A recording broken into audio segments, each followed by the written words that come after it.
இந்த மண்கூடு வந்து இப்போ நம்ம பண்ணையில் வந்து ஒரு 1000க்கும் மேற்பட்ட மரங்களில் கட்டியிருக்கோம். ஆனால் அதில் கட்டிய மரங்களில் வந்து காற்றினுடைய வேகத்தினால இது உடையுது. இது நம்மளே உருவாக்குனது தான். பறவைகளுக்கு வந்து இது மாதிரி ஒரு மண்கூட்டை கட்டினா அவனுங்களுக்கு பிடிக்காது.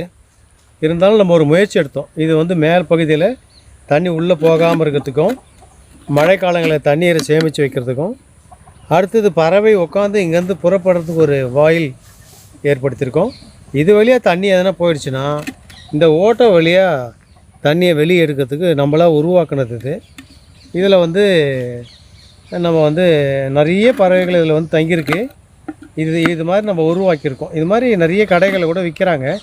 இதை நம்மளாக திட்டமிட்டு செஞ்சுருக்கோம். அதனால் பறவைகளை பாதுகாத்து பல்லுயிர் மேலாண்மையை வந்து நம்ம உருவாக்கும் போது வனங்கள் தானாக உருவாகுங்கிறது தான். எந்த சுயநலமின்றி